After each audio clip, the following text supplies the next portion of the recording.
ये कहानी दो पड़ोसियों की है, अफगानिस्तान और पाकिस्तान की। दोनों के बीच सदियों पुराना रिश्ता है, धर्म, सरहद और इतिहास से बंधा हुआ। लेकिन हर बार जब बातचीत की मेज सजती है, पाकिस्तान उसमें बारूद की खुशबू ले आता है। और इस्तांबुल में हुई इस हालिया बैठक में भी कुछ ऐसा ही देखने को मिला है। तुर्की की राजधानी इस्तांबुल में शनिवार को दोनों देशों के प्रतिनिधि एक बार फिर आमने सामने बैठे। मकसद था सीमा पार आतंकवादी गतिविधियों को रोकने के लिए एक संयुक्त मॉनिटरिंग सिस्टम बनाना। लेकिन ये बातचीत शांति से ज्यादा शक की बुनियाद पर टिकी थी। पाकिस्तान के सुर वही पुराने थे, अगर बात नहीं बनी तो युद्ध का रास्ता अब भी खुला है।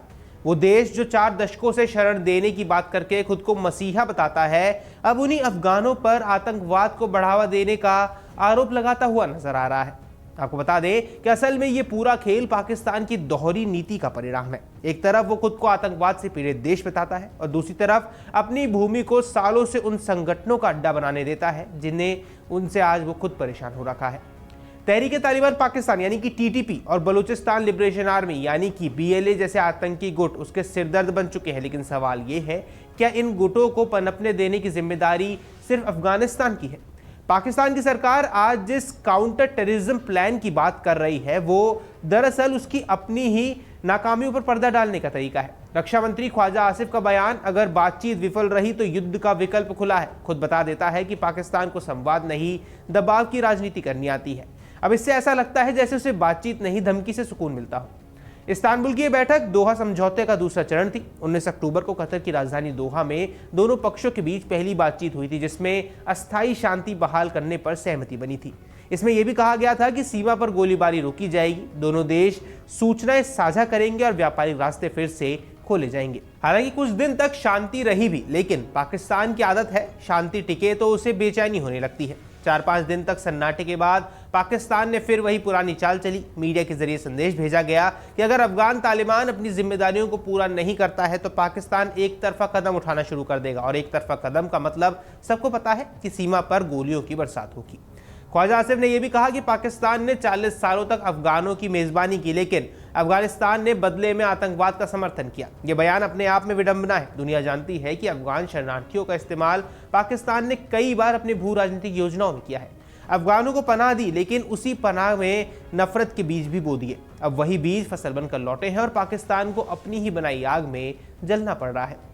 तुर्की की मध्यस्थता में चल रही ये बैठक दरअसल पाकिस्तान की एक और कोशिश है खुद को जिम्मेदार और अफगानिस्तान को खलनायक साबित करने की। उसने इस वार्ता में एक संयुक्त निगरानी तंत्र की भी मांग की, जो सीमा पार गतिविधियों की ट्रैकिंग करेगा और ये तय करेगा कि आतंकवादी कहां से प्रवेश कर रहे हैं। सुनने में एक संतुलित प्रस्ताव जरूर लगता है, लेकिन असलियत ये है कि पाकिस्तान के नियंत्रण की इच्छा है। वह अफगान सीमा पर अपनी निगरानी बढ़ाना चाहता है, जिससे उसे खुफिया और रणनीतिक बढ़त मिल सके। लेकिन अफगान पक्ष भी अब पहले जैसा नहीं रहा है। 2 दशक के युद्ध और सत्ता परिवर्तन के बाद अफगानिस्तान समझ चुका है कि पाकिस्तान की मदद असल में हस्तक्षेप है। अफगान प्रतिनिधिमंडल का नेतृत्व गृह मंत्रालय के उप मंत्री मौलवी रहमतुल्लाह नजीब ने किया और उन्होंने साफ कहा कि अफगानिस्तान किसी बाहरी देश के दबाव में नहीं झुकने वाला है। यह बयान पाकिस्तान के लिए कड़वा सच था। जिस देश को वह अपने छोटा भाई मानता था, वह उसी के सामने आंखें दिखा रहा है।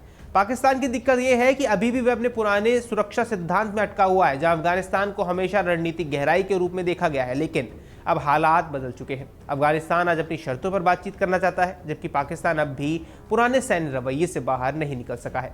इसी बीच सीमा के दोनों ओर व्यापार ठप पड़ा हुआ है। छोटे व्यापारी, ट्रक चालक और सीमावर्ती गांव के लोग इस तनाव से सबसे बड़ी कीमत चुका रहे हैं। जो लोग कभी एक दूसरे के साथ खून और रोटी बांटते थे, अब एक दूसरे के खिलाफ बारूद और बयानबाजी बांट रहे हैं। कहने को तो इस्तांबुल की यह बैठक शांति वार्ता थी, लेकिन इसके पीछे पाकिस्तान की मानसिकता फिर से वही पुरानी है। पहले धमकी, फिर बातचीत, और अगर बात नहीं बनी तो गोली। इस रवैये से इस पूरे क्षेत्र को अस्थिर बनाया हुआ है।